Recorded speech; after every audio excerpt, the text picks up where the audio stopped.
غرفة هذه لوحة الإعلانات.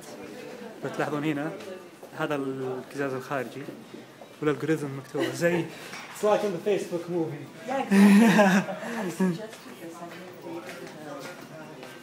نفس الشيء. مساج before and after.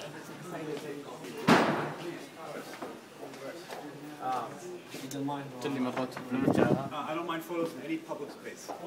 So I'll let you know if there's a problem. Please feel welcome to. So just as a brief welcome, again, my name is Dugan Sherwood, and I'm part of the team at Cambridge Innovation Center. We are an 11-year-old company that has now grown to house over almost 350 companies in this building. So the whole building is yours? No, we own a little under. The building is actually owned by MIT. Right. We lease just about half, a little under half. About 140,000 square feet. Okay. 6 floors. Big for us. So this floor, we designed this floor in 1999. Oh, everybody wants to start it. And then in a couple minutes we'll go down to a floor that we just built about 5 months ago. So you'll see how we think about space and how we've designed space over the course of 11 years. And in that time, we've grown our business in a couple of ways, either through taking on long-term sublet spaces that we didn't design or we didn't build, but a large corporation and they had purchased, or we've done a direct lease with the building for 5 or 10 years and done our own fancy build-outs like we did on this one. So this is we're in this building at least until the year 2020. We just re-signed for most of our space for another 10 years, and our business continues to sort of grow in large part because we were very smart to build our business across from MIT and 3 or 4 miles away from Harvard. And so where entrepreneurship, where you see great academics, you oftentimes see entrepreneurship right next door. And so it didn't take a genius to realize that this might be a good place to open up we don't really use the word, but an incubator, a co-working facility. And I can sort of get into the history a little bit when we get into the conference room. But anyway, as we walk around, I'll just sort of frame it for you, and then we can talk. I can answer any questions on the walk, and then we'll have plenty of time in the conference room. The way our business works is we are very much like a hotel. We are a private company. We are owned by one guy, he owns most of the business. But we're completely independent of any government. We're completely independent of MIT, except they are our landlord. So they pay us. We pay them a lot of money. We support entrepreneurs today. As if they are a client or our guests, much the same way a hotel might, someone who's staying for 1 or 2 nights. The difference between us and a hotel is that our clients don't leave after a couple of days. There's no lease. You can move out with 30 days notice, but most of our clients do stay here for several years. It becomes their office. It's not a temporary shelter while their space is being built out. It is for some people. For the vast majority of our clients, they really enjoy the benefits of the cost benefits of sharing space with other companies, and the social benefits are huge.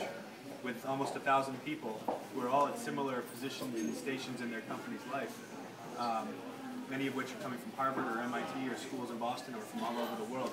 It's a very dynamic place that sure beats your living room or Starbucks or You're right, exactly. So that's the gist of it. We are not an incubator in the sense that we don't take any equity from any of the companies here. We charge them rent, so we are a vendor, basically. Reasonable, and your profit is reasonable? We are a profitable company, but I'd say that we've grown to a certain scale, and when we're almost full at that scale, that's sort of when we're profitable. It's a very expensive business to run, and so we are profitable, but when we dip below, I don't know, 15% occupancy or something like that with 140,000 square feet is when we start to break a sweat and try to figure out what's going on. 50%? No, but I'd say 15%. Oh, when you do, okay. 85? That's sort of not a scientific number, but that's what it feels. 85? Historically, yeah. Under 85% occupancy.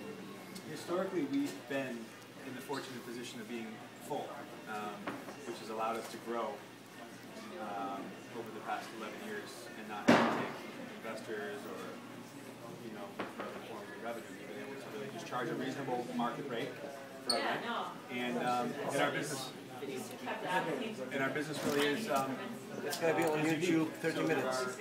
There are places out there where if you need to start an office, if you need to get an office, there are other alternatives, but there really isn't anything like what we do. The closest comparable type of business to what we do is probably a company called Plug and Play in California. Plug and Play? Plug and Play. And meaning that what they do is they basically, there are other places that provide low-term office space. There's an international company, for example, called Regis. Are you familiar with it? Yep. R-E-G-U-S. Yep. Regis is, we go after, our business is very, very different. They are sort of technically.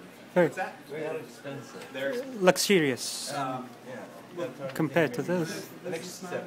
Well, their business is not designed for, they're not, our clients are the people who come out of MIT, are entrepreneurs who are building something. We're not going after the world traveling businessman or woman who needs an office on 6 continents.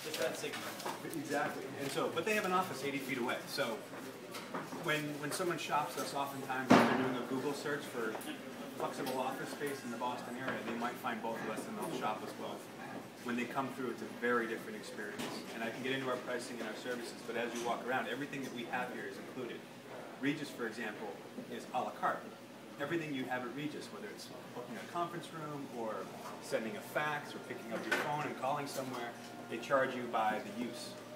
Ours is unmetered.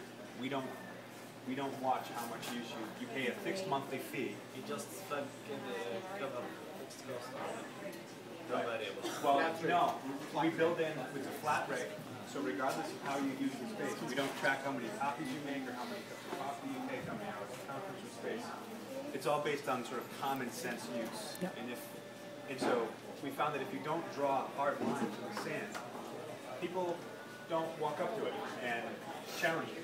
They want to be good citizens of the community, and we don't want to manage it. People don't want to be managed, and so there might be some sort of slop in terms of how we manage it, but for the most part, it's much more enjoyable, and we make up with it by the savings we have by not having to manage everything. The clients are happier, and the reputation of having a great service is really based on the human touch.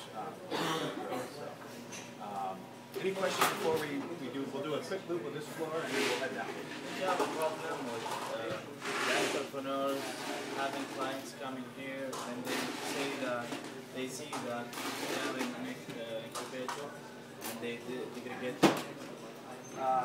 It's a good question. And the answer is, in my experience, and I'm biased, but my experience is the opposite, is that we have, this hasn't always been the case, but CIC now, 11 years old, has established itself in the community where this is sort of the hot nightclub. And this is the place where you want to be seen. And it's got a lot more, I don't like the nightclub analogy because it's superficial. Yeah, right? But there's a lot more substance to this place. Entrepreneurs at the very beginning, they didn't want to be seen as entrepreneurs, especially with clients.